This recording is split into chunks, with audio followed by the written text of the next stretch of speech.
Hi viewers, ಇವತ್ತು ನಾವು ಕೋಸು ತೊಗರಿಬೇಳೆ ಪಲ್ಯ ಹಾಗೆ ಬಸ್ಸಾರನ್ನು ಮಾಡೋಣ. ನಾನು ಗ್ಯಾಸ್ ಮೇಲೆ ಒಂದು ಬಾಣಲಿನ ಇಟ್ಕೊಂಡು ಇದಕ್ಕೆ ಒಂದು 4ರಿಂದ 5 ಸ್ಪೂನಷ್ಟು ಎಣ್ಣೆನ ಹಾಕ್ಕೊಂಡಿದ್ದೀನಿ. ಎಣ್ಣೆ ಬಿಸಿ ಆಗ್ತಾ ಇದ್ದ ಹಾಗೆ ಇದಕ್ಕೆ ಒಂದು ಅರ್ಧ ಸ್ಪೂನು ಸಾಸಿವೆ ಹಾಗೆ ಅರ್ಧ ಸ್ಪೂನು ಜೀರಿಗೆನ ಹಾಕ್ತಾಯಿದ್ದೀನಿ. ಒಂದು 5 ಹಸಿಮೆಣಸಿನಕಾಯಿ, ಒಂದು ದೊಡ್ಡ ಈರುಳ್ಳಿ ಹಾಗೆ ಸ್ವಲ್ಪ ಕರಿಬೇವಿನ ಸೊಪ್ಪನ್ನು ಒಗ್ಗರಣೆಗೆ ಹಾಕ್ತಾಯಿದ್ದೀನಿ.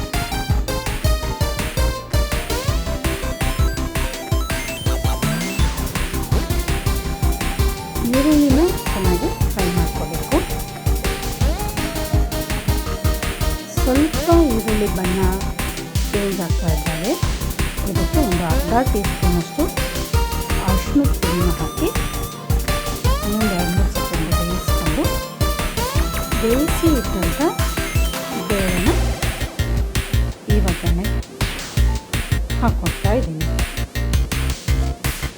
ಬೇಳೆ ಹಾಕಿದ ನಂತರ ಈ ರೀತಿ ಕಟ್ ಮಾಡಿ ಇಟ್ಟಂಥ ಕೋಸನ್ನು ಹಾಕ್ಕೊಳ್ತಾ ಇದ್ದೀನಿ. ನೀವು ಕೋಸನ್ನು ಇನ್ನೂ ಬೇಕಾದರೆ ಚಿಕ್ಕದಾಗಿ ಕಟ್ ಮಾಡಿ ಕೂಡ ಹಾಕ್ಕೋಬೋದು.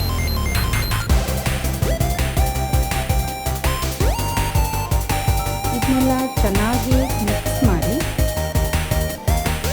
ಒಂದು 10ರಿಂದ 15 ನಿಮಿಷ ಬೇಯೋದಕ್ಕೆ ಇಟ್ಕೋಬೇಕು.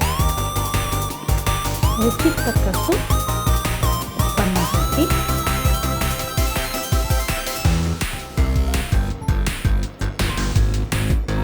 ಒಂದು ಸಾರಿ ಚೆನ್ನಾಗಿ ಮಿಕ್ಸ್ ಮಾಡ್ಕೋಬೇಕು. ಕೆಲವೊಬ್ಬರು ಇದಕ್ಕೆ ಕಾಯಿ ತುರಿ ಕೂಡ ಹಾಕ್ಕೊಳ್ತಾರೆ. ನಾನಿಲ್ಲಿ ಕಾಯಿ ತುರಿನ ಬಳಸ್ತಾ ಇಲ್ಲ. ಇದಕ್ಕೆ ನೀರನ್ನು ಹಾಕ್ಕೊಳ್ಳೋ ಅವಶ್ಯಕತೆ ಇಲ್ಲ. ಕೋಸಲ್ಲೇ ಇರೋ ನೀರಿಗೆ ಪಲ್ಯ ಸರಿಯಾಗಿ ಬೆಂದ್ಕೊಳ್ತಾರೆ. ಪಲ್ಯನ ಆ ಕಡೆ ಬೇಯೋದಕ್ಕೆ ಇಟ್ಬಿಟ್ಟು ಇಲ್ಲೊಂದು ಚಿಕ್ಕ ಬಾಣಲಿಗೆ ನಾನು 2 ಟೊಮೆಟೊ, ಒಂದು ದೊಡ್ಡ ಈರುಳ್ಳಿ, ಒಂದು 6 ಹಸಿಮೆಣಸಿನ್ಕಾಯಿ, 1 ಗಡ್ಡೆ ಬೆಳ್ಳುಳ್ಳಿನ ಫ್ರೈ ಮಾಡ್ಕೊಳ್ತಾ ಇದ್ದೀನಿ.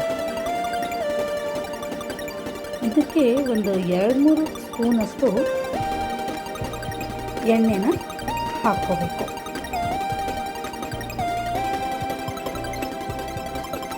ನಾನಿಲ್ಲಿ ಸ್ವಲ್ಪ ಹಣ್ಣಾಗಿರೋ ಹಸಿಮೆಣಸಿನ್ಕಾಯಿನ ತೊಗೊಂಡಿದ್ದೀನಿ. ನೀವು ಬೇಕಾದರೆ ಹಸಿಮೆಣಸಿನಕಾಯಿಗಳನ್ನೇ ಬಳಸ್ಕೋಬೋದು. ಕೆಲವೊಬ್ಬರು ಈ ಕೆಂಪು ಮೆಣಸಿನ್ಕಾಯಿ ಅಂದರೆ ಒಣಗಿರೋ ಕೆಂಪು ಮೆಣಸಿನ್ಕಾಯಿ ಕೂಡ ಬಳಸಿ ಈ ಸಾರನ್ನು ಮಾಡ್ಕೊಳ್ತಾರೆ.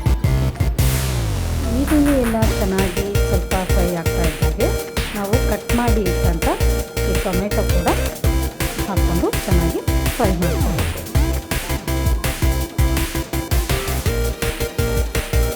ಒಂದು ಚಿಕ್ಕ ನಿಂಬೆ ಗಾತ್ರದಷ್ಟು ಹುಣಸೆ ಹಣ್ಣನ್ನು ಹಾಕ್ಕೊಂಡು ಒಂದು 2-3 ನಿಮಿಷ ಇದನ್ನು ಚೆನ್ನಾಗಿ ಫ್ರೈ ಮಾಡೋಕ್ಕೆ ಇಟ್ಕೊಬೇಕು. ಇದು ಫ್ರೈ ಆಗ್ತಾ ಇರೋ ಟೈಮಲ್ಲೇ ಈ ಪಲ್ಯ ಕೂಡ ಬೆಂದು ರೆಡಿ ಆಗುತ್ತೆ. ಈಗ ಗ್ಯಾಸನ್ನು ಆಫ್ ಮಾಡಿ ಇದನ್ನು ಇನ್ನೊಂದು ಸಾರಿ ಈ ರೀತಿ ಮತ್ತೆ ಹಾಕ್ಕೊಂಡು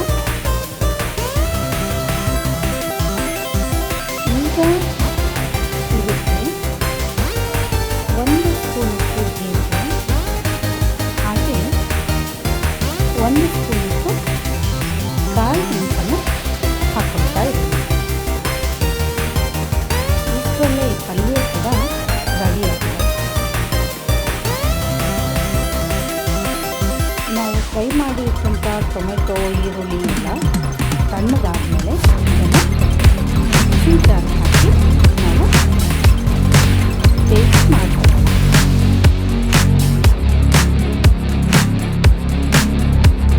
ಹಸಿಮೆಣಸಿನ್ಕಾಯಿನ ಬಳಸದೇ ಇರೋರು ಈ ಟೈಮಲ್ಲಿ ಹಸಿ ಖಾರದ ಪುಡಿನ ಹಾಕ್ಕೋಬೇಕು.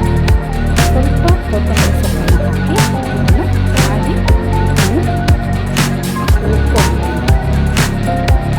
ಇದಕ್ಕೆ ಬೇಯಿಸಿ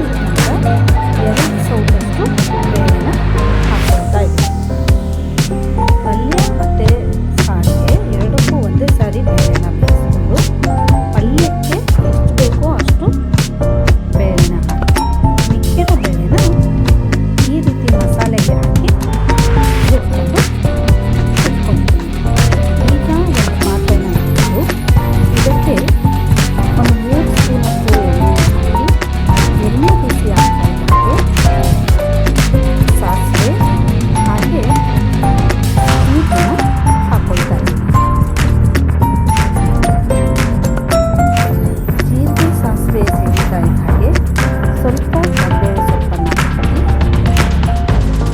ನಾವು ರುಚಿ ಇಟ್ಟಿರುವಂಥ ಬೇಳೆ ಟೊಮೆಟೊ ಈರುಳ್ಳಿ ಇದಕ್ಕೆ ಹಾಕಿ ಇದನ್ನು ಒಂದು 5 ನಿಮಿಷ ಚೆನ್ನಾಗಿ ಬೇಯಿಸ್ಕೋಬೇಕು.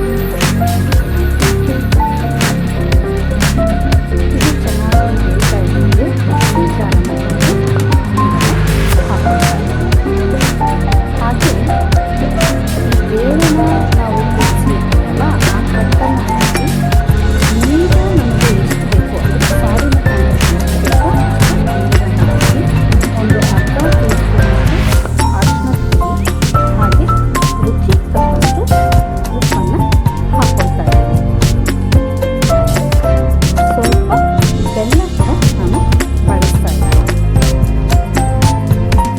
ನೀವು ರುಬ್ಬೋದಕ್ಕೆ ಹುಣಸೆಹಣ್ಣನ್ನು ಹಾಕದೇ ಇದ್ದರೆ ಈ ಟೈಮಲ್ಲಿ ನಾವು ಹುಣಸೆಹಣ್ಣನ್ನು ನೆನೆಸಿಟ್ಟು ಅದರ ರಸನ ಹುಳಿನ ಹಾಕಬೇಕು. ಈ ಸಾರನ್ನು ಚೆನ್ನಾಗಿ ಕುದಿಸ್ಕೋಬೇಕು.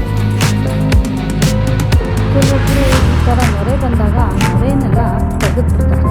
ಬಟ್ ಅದರಲ್ಲೇ ಆ ಟೇಸ್ಟ್ ಇರೋದ್ರಿಂದ ಆ ರೀತಿ ಅದನ್ನು ತೆಗೆಯೋದಕ್ಕೆಲ್ಲ ಹೋಗ್ಬಾರ್ದು.